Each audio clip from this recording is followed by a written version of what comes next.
यावल येथील पोलीस ठाण्यात आगामी ईद मिलादुल नबीच्या पार्श्वभूमीवर आयोजकांची बैठक बोलवण्यात आली होती। या बैठकीमध्ये DYSP अनिल बळुगुजर, पोलीस निरीक्षक रंगनाथ धारबळे, पोलीस उपनिरीक्षक मोइनुद्दीन सय्यद यांनी आयोजकांना सखोल असे मार्गदर्शन केले व शहरातून कशा पद्धतीने ईद मिलादुल नबीची मिरवणूक जाणार आहे, मार्ग आणि या मिरवणुकीदरम्यान कशा पद्धतीने पोलिसांच्या सूचनेचे पालन केले गेले पाहिजे याबाबत मार्गदर्शन करण्यात आले। ही बैठक सोमवार दिनांक 17 ऑगस्ट रोजी संपन्न झाली।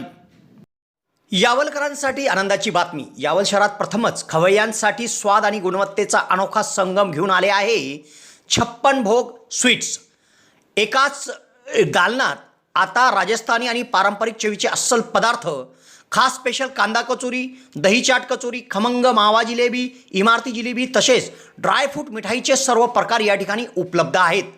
चविष्ट केसर पेढा, माव्यापासून बनवलेल्या विविध मिठाया या ठिकाणी आपल्याला मिळतील। कलाकंद, रसमलाई, रबडी, लस्सी, श्रीखंड असे विविध ताजे पदार्थ या ठिकाणी उपलब्ध आहेत। तर येथे सुप्रसिद्ध राजस्थानी स्पेशल पाणीपुरी देखील दररोज उपलब्ध आहे। त्याचप्रमाणे या ठिकाणी वाढदिवसाला लागणारे विविध प्रकारचे आणि विविध फ्लेवरचे केक देखील आपल्याला मिळू शकतील। यावल शहरातील कृषी उत्पन्न बाजार समितीच्या संकुलात पंचायत समितीच्या समोर एक वेळ अवश्य भेट द्या। 56 भोग स्वीट्स, यावल।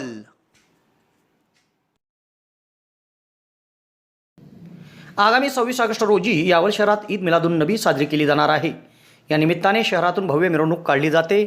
मिरवणुकीत सहभागी आयोजन समितीच्या पदाधिकाऱ्यांची सोमवारी पोलिसांनी बैठक घेतली। या बैठकीत DYSP अनिल बळुगुजर यांनी तसेच पोलीस निरीक्षक रंगनाथ धारबळे, पोलीस उपनिरीक्षक मोइनुद्दीन सय्यद यांनी उपस्थित मुस्लिम समाज बांधव यांना सखोल असे मार्गदर्शन केले। यात प्रामुख्याने मिरवणुकीमध्ये झेंडे फिरवताना प्रत्येकाने दक्षता घेतली पाहिजे। मिरवणुकीत इतर धर्मियांच्या धार्मिक भावना दुखावणार नाही याची काळजी घेतली पाहिजे, याबाबत मार्गदर्शन करण्यात आले। या बैठकीमध्ये माजी नगरसेवक समीर खान, आयोजन समितीचे कदीर खान, उमर कच्ची, शेख अशफाक सर, माजी उपनगराध्यक्ष शेख असलम, हबीब मंजरसह मोठ्या संख्येत मुस्लिम बांधव उपस्थित होते। जळगाव जिल्ह्यातील विद्यार्थ्यांसाठी आनंदाची बातमी। JT महाजन पॉलिटेक्निक फैजपूर येथे शैक्षणिक वर्ष 2026-27 साठी डिप्लोमासाठी प्रवेश प्रक्रिया सुरू झाली आहे। या संस्थेमध्ये civil, computer, electrical, electronics and communication आणि मेकॅनिकल इंजिनिअरिंग या अभ्यासक्रमांना प्रवेश उपलब्ध आहे।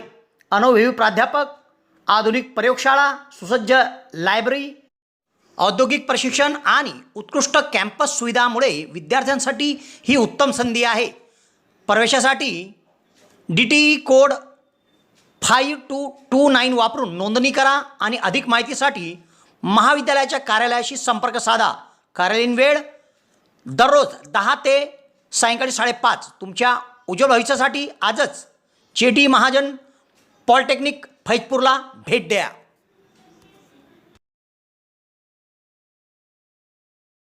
सबको मिला हो तो फिर हिंदुस्तान बनता है। जय हिंद, जय महाराष्ट्र। शुक्रिया सफाई वगैरह बिल्कुल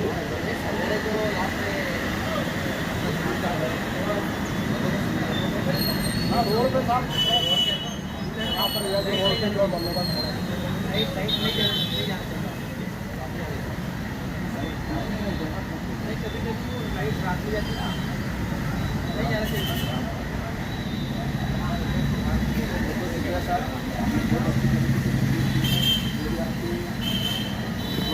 पूरी बहुत अच्छी तरीके से करते हैं और जुलूस इस तरीके से होना चाहिए। और नबी करीम सल्लल्लाहु अलैहि वसल्लम सिक्वन क्या है ये आपने बहुत अच्छे तरीके से अंदाज से बताई सब लोगों को। अभी और कोई भी बोलना चाहता है, कुछ प्रॉब्लम कुछ सजेशन देना चाहता है तो जैसे किसी का कुछ सजेशन होगा तो भी बोलता है हमारे सभी सजेशन है सजेशन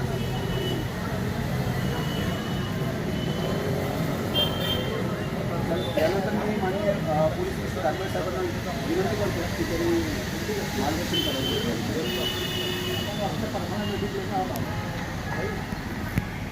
आपण ईद मिलाद जुलूससाठी आयोजित केलेल्या मीटिंगनी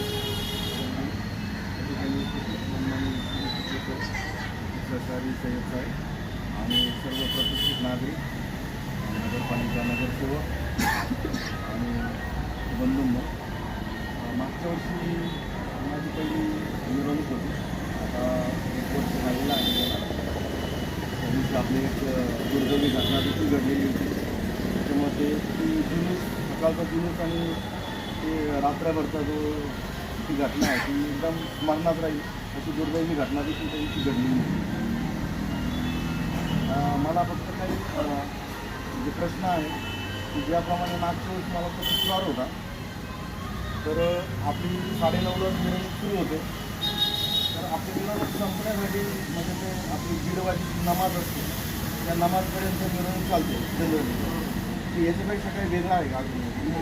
याची नमाज म्हणजे आपली मिरवणुकीचं शेवट. बरोबर ना? म्हणजे आपली मिरवणूक साधारणतः 9:30ला, मागच्या वेळेस लेट झाली ती 10-10:30 वाजले पोहोचली जायला. तर आपण थोडं वेळेचं हे घेऊन काय होतं की नमाजची वेळ असते, मागची मंडळं मग घाई करतात, मग त्याच्यामध्ये बाचाबाची होते. सुरुवातीलाच जर वेळेत निघाली आणि पुरेसा वेळ मिळाला तर मग अडचण येत नाही, पहिली गोष्ट.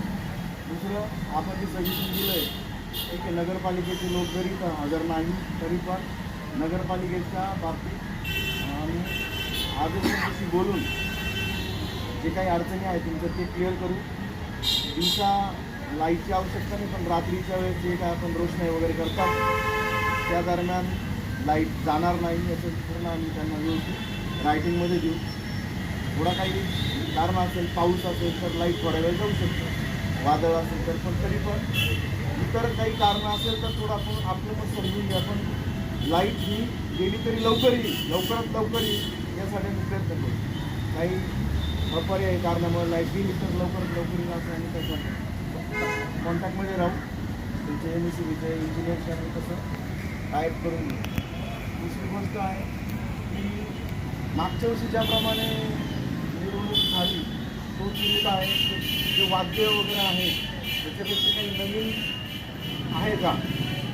जे मागच्या वर्षी ठेवलं होतं त्याच्यापेक्षा काही नवीन कुणी काही करायचं म्हणजे प्रयत्नात आहे किंवा तुमच्या कानापर्यंत आलेलं आहे की बा यावेळेला थोडंसं कार्यक्रमामध्ये काहीतरी बदल करण्याच्या ह्याच्यात आहे. रूप तर नाही बदलणार, परंतु कार्यक्रमाचं स्वरूप असं काही बदलण्याच्या ह्याच्यात तर त्यांनी आम्हाला लवकरात लवकर सांगावं आपल्या वतीने. त्या दिवशीने आपल्याला संबंधितांशी संपर्क करता येईल. जे मंडळ आहेत मागच्या वर्षी काय होतं की आम्हाला मंडळ कोणतं आणि कोणत्या एरियाचं आहे हे समजत नाही, लक्षात येत नाही.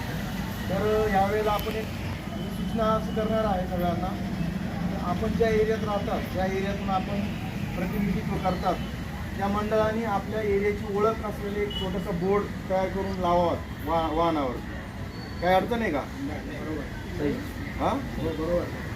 समजा बाबानगरचं बोर्ड असेल, आयेशानगरचा असेल, तर त्यांनी आपापला छोटा एक व्हाईट पेपरवरती एक बोर्ड बनवून आपल्या वाहनाच्या समोर लावला तर त्याला व्यवस्थित वाटेल ते कोणत्या एरियाचं मंडळ आहे ते आमच्या लक्षात येईल. त्याप्रमाणे आपण या सूचनेची अंमलबजावणी करावी. आपल्या मंडळाचे जे आहेत त्यांना सर्वांना आपण सूचना द्याव्या. आपली कमिटीची बैठक झाली की नाही झाली, या बैठकीच्या दरम्यान आपण ही सूचना मांडावी. पोलीस स्टेशनला झालेल्या बैठकीची महत्त्वाची सूचना आहे, त्यांना आपण ही सूचना सांगावी. त्यानंतर अजून एक प्रकार असा घडतो, त्याचा एखाद्या चौकामध्ये तो झेंडा फिरवताना तो इतका क्लोजली ग्राउंडच्या याच्यात फिरवला जातो आणि तिथं एखाद्या लहान मुलाला वगैरे तो लागण्याची शक्यता असते. तर हे थोडंसं धोकादायक विषय आहे. झेंडा फिरवताना ठीक आहे, झेंडा भरती गली असं आहे, पण काही अतिउत्साही लोक इतके म्हणजे ग्राउंडला एकदम असतं. तो झेंड्याचं कधी कधी ते कापड आहे ते सुद्धा जमिनीला टेकतं. तर आपण ही एक सूचना द्या की झेंडा फिरवताना किमान तो कुणाला लागणार नाही अशा पद्धतीने फिरवा आणि त्याला काही विरोध करणार नाही. परंतु तो कधी कधी आमच्या एखाद्या पोलिसाला पण लावून जातो. आता मागच्या वेळेला जुलूसमध्ये 2024मध्ये शनीपेठला मी होतो, त्यावेळेला असं म्हणजे झेंडा फिरवताना आपल्याच मिरवणूक जुलूसमधल्याच एका व्यक्तीला एकदम जबरदस्त झेंडा लागला. शेवटी तिथं गडबड झाली, धावपळ झाली, त्याला ॲम्ब्युलन्समध्ये घेऊन जायला लागलं. असा काही अनुचित प्रकार घडला तर आपल्या मिरवणुकीला कुठेतरी गालबोट लागतं, लोकांचा जो उत्साह आहे तो थोडासा कमी होऊन जातो. तर असं व्हायला नको आहे. ही एक सूचना द्या, तो झेंडा कुणाला लागणार नाही आणि हे जागा बघून तो झेंडा फिरवला गेला पाहिजे, तुम्ही जे काय करता येते. तर तेवढी एक सूचना तुम्ही लक्षात ठेवावी आणि मिटिंगला पण त्याबाबत सांगावं किंवा आपापल्या मंडळांनी मिरवणूक सुरू होण्यापूर्वी त्या सूचना द्याव्या. कोणत्याही प्रकारचा अनुचित प्रकार घडला नाही पाहिजे, कुणाला काही दुखापत झाली नाही पाहिजे त्या हिशोबाने. त्यानंतर तुम्ही जे सांगितलं की असं होईल तसं काही नाही होतं. मी मागच्याच मिरवणुकीला स्वतः हजर होतो. त्या चावडी आणि त्या पुढे जे मंदिर आहे हनुमान मंदिर तिथे मी स्वतः हजर होतो. काही अडचण आलेली नाही आहे. यावरची पण कोणतीही अडचण येणार नाही. फक्त बारी चौकामध्ये जरा पाऊस सुरू झाल्यामुळे थोडी गडबड झाली होती त्यावेळेला, धावपळ झाली. तर पाऊस झाला आपण थांबू शकत नाही. फक्त आपण मिरवणूक वेळेमध्ये कंप्लीट झाली पाहिजे. सगळ्यांना पुढे चला, म्हणजे एका जागी काही मंडळं उत्साहानं थांबून राहतात तसं न होता प्रत्येकाला पुढं काढायचं. आपण नगरसेवक आणि आपले प्रतिष्ठित नागरिक त्यांचं आपलं काम आहे. प्रत्येकाने सकाळपासूनच हजर राहायचं. समजा आपली जरी मिरवणूक आपला जरी एरिया तिकडचा आहे नागपुराचा, तरी पण आपण सर्वांनी इथे यायचं आहे. सर्वांनी मिळून इथून आपण सुरुवात करायची. आपण आपला एरिया तिकडचा असलं तरी आपण इकडे यायचं आहे. म्हणजे ग्रुप दिसेल की स्वयंसेवक जसे असतात तसं आपला पण एक प्रतिष्ठित नागरिकांचा आणि जबाबदार लोकांचा ग्रुप दिसला पाहिजे. आपण इनिशिएटिव्ह घेऊन आपली मिरवणूक शांततेची पार पडेल यासाठी आपण संपूर्ण प्रयत्न करायचे आहे. माझ्या वतीने मी सगळ्यांना शुभेच्छा देतो. जे काय आपल्या अडचणी असतील तर आपण कृपया सांगाव्यात.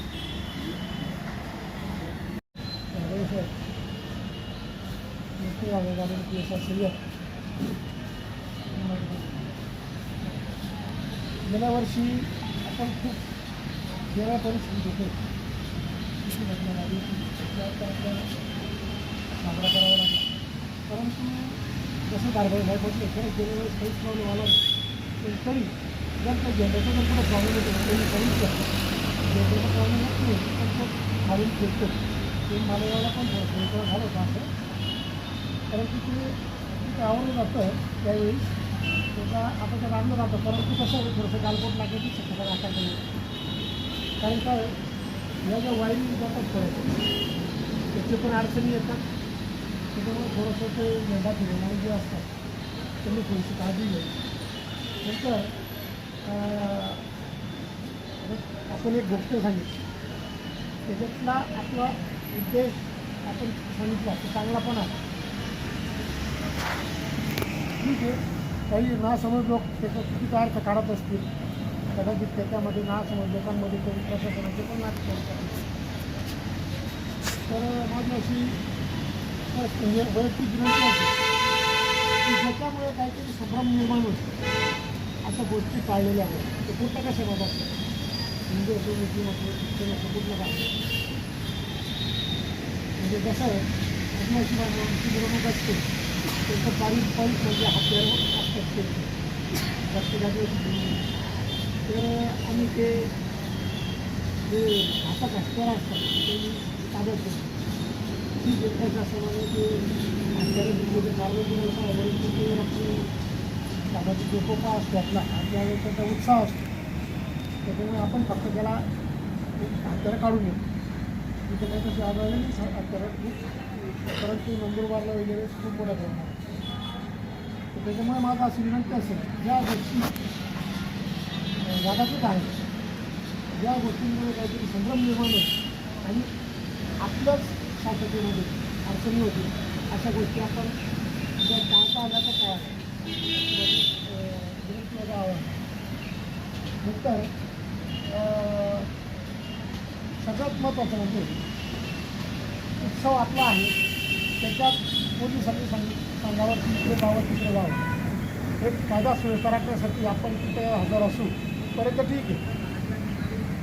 जे महत्त्वाचे त्यांनी चांगला सूचना दिली आहे. या मंदिराजवळ फिक्स ठेवून पाहिजे, ते चौकात फिक्स ठेवून पाहिजे, बरोबर आहे ते आपण असू तर त्याप्रमाणे सगळं होईल.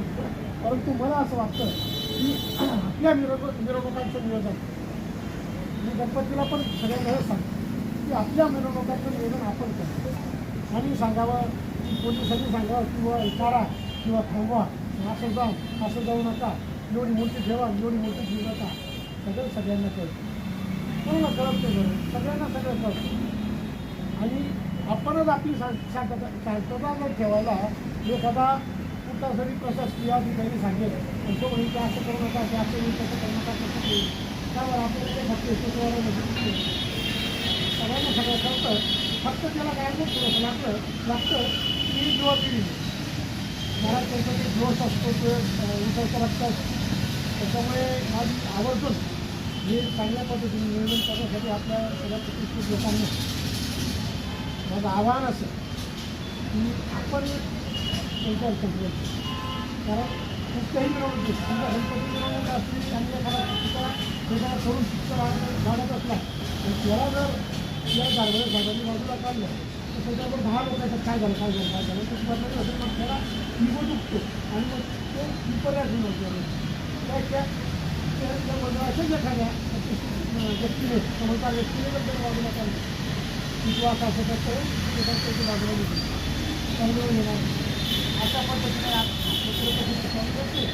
परंतु आपणच आपलं नियोजन करावं आणि व्यवस्थित प्लॅनिंग करून वेळेवर मिरवणूक आणि काय पद्धतीबरोबर आहे गेल्यावर थोडंसं लेट झालं होतं आणि त्याच्यामुळे शेवटचे जे मंडळ आहे ते थोडेसे गडबड करत होते. तर आपण थोडंसं वेळेवर काढा तुम्ही जर रिव्ह्यूला करत असाल तुम्ही वेळ असेल तर काय आहे तरी हरकत नाही. तर पोलीस बंदोबस्त वगैरे ठरवायची काय असेल त्याला काही प्रॉब्लेम होणार. पहिली गोष्ट नगरपालिकेचे तिथे निर्माण लोक पण आहेत ते आपण पहिले नगरपालिकेला पत्र देऊन टाकू त्या दिवशी सगळी स्वच्छता वगैरे झाली पाहिजे. सर कुठला का असताना कोणत्याही घरचा असो कोणत्याही समाजाचा असो वैयक्तिक असो ते चांगल्या प्रकारेच झालं पाहिजे आणि त्याचं वातावरण झालं पाहिजे त्याला कुठं अडचणी नाही आल्या पाहिजे. मग ते स्वच्छते संदर्भातलं असो त्या कुठल्या इलेक्ट्रिक संदर्भातलं असो आणि इलेक्ट्रिकला पण तसं कळून लाईट जाणार नाही प्रयत्न करतील. तसंच नगरपालिकेला पण आपण पत्र देऊ नगरपालिकेला ते वगैरे पत्र देऊन टाका सगळी व्यवस्थित केली. नंतर मला फक्त त्याच्यात एकच सांगावं असं की गाडगडे साहेबांनी एक खूप चांगली सूचना होती. काय होतं माहिती का समजा आपल्या 5 मिरवणूक आहे एखाद्या मंडळाचं कुठलं चुकीचा एखादा व्यक्ती फक्त तो चुकीचं करतो आणि मग ते काय मिरवणूक बोलतो बरोबर आहे का?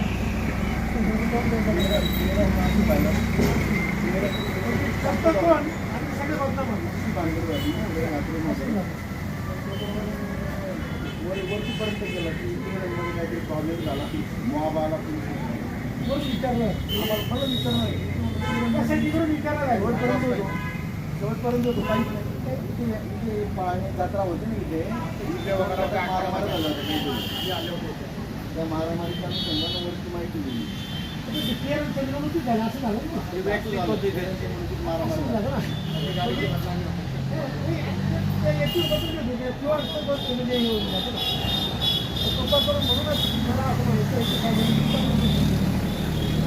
याला वर्ग लावा जसं आपण सगळी गणपती मंडळ तसं जर आपलं अंदाज असेल असं जर असं तर चांगलं असेल आपण प्रकाशाने हजर राहा. आपण सगळं सुरुवातीपासून जर हजर आहोत म्हणजे बाबाजीपुरातले लोक बाबाजीपुराला ॲक्टिव्ह होतील तर तिथे नजीक तेरा अगोदरपासून हजर होतील तर ते सगळ्यांसाठी चांगलं असेल. बाकी सगळ्या एकदम आनंदात साजरा होईल. सगळ्या आपण जे अडचणी आहेत त्या दूर करू. बंदोबस्त पुरेसा असेल आणि स्वतंत्र असेल ती अडचण येणार नाही आणि आपलं मिरवणूक अगदी शांततेत आणि आनंदात पार पडेल याची आपण सगळ्यांनी मिळून काळजी घ्यायची आणि त्या काळजीमध्ये आम्ही सुद्धा आपल्याबरोबर खांद्याला हजर असतो. यावल शहरात प्रथमच डॉक्टर स्वप्नील डी खैरनार यांचे मॉडर्न होमिओपॅथिक क्लिनिक सुरू झाले आहे. डॉक्टर खैरनार यांना होमिओपॅथिकमध्ये 10 वर्षाचा दीर्घ अनुभव आहे. त्यांनी होमिओपॅथिकने हजारो रुग्ण बरे केले आहेत. होमिओपॅथीमध्ये पेशंटला आजाराविषयी काय वाटते, पेशंटची भीती, चिंता, टेन्शन या सर्व गोष्टी लक्षात घेऊन तसेच पेशंटला असणारा त्रास आणि त्या त्रासामुळे दैनंदिन जीवनात येणाऱ्या अडचणी पूर्ण समजून घेऊन योग्य तो उपचार केला जातो. होमिओपॅथी औषधाचा कुठलाच साईड इफेक्ट होत नसल्याने जग होमिओपॅथीच्या दिशेने वाटचाल करीत आहे. तेव्हा डॉक्टरांकडे स्वतःचा उपचार घेण्याकरिता 2 दिवस अगोदर अपॉइंटमेंट घेणे आवश्यक आहे. डॉक्टरांच्या इतर व्हिजिट धुळे, छत्रपती संभाजीनगर येथे देखील आहे. दर रविवारी सकाळी 9 ते 12 या वेळेत चंद्रकिरण मेडिकल धानोरा येथे देखील त्यांची व्हिजिट असते. डॉक्टरांना त्वचा रोगामध्ये देखील धुळे येथील एका नामांकित हॉस्पिटलमध्ये 10 वर्षाचा दीर्घ अनुभव देखील आहे. तेव्हा रुग्णांनी डॉक्टरांकडे उपचार घेण्यासाठी सदर क्लिनिकमध्ये 8 ते 12 या वेळेत अपॉइंटमेंटसाठी भेट द्या आणि डॉक्टरांकडून योग्य उपचार करून घ्या.